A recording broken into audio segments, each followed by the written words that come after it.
Hi, first I want to thank everyone that prayed for us.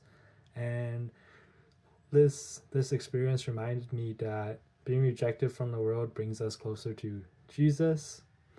And one of the things that was sad to hear was a statistic. One of the people mentioned that a very small minority of people that go to church has actually shared their faith to someone else within the year.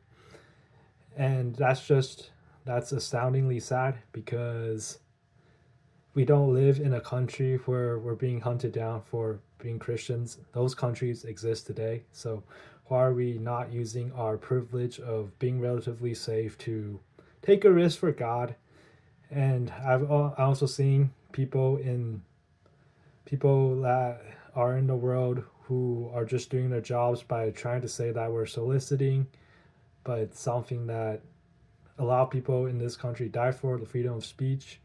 I think it's sort of dark that they're sort of saying we're soliciting. And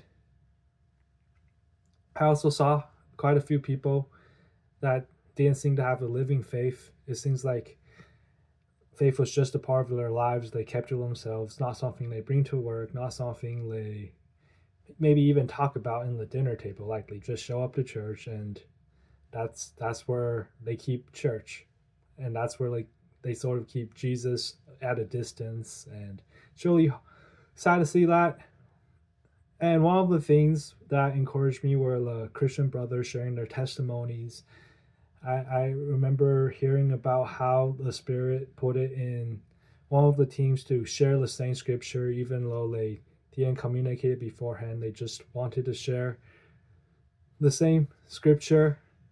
And it's astounding because there are so many parts of the Bible they could cite for specific different situations. Another source of inspiration was hearing about how a fellow brother was evangelizing for years, and only recently did were they sort of seeing the fruits of their work, having people go to their Bible studies and having people cry as they receive God.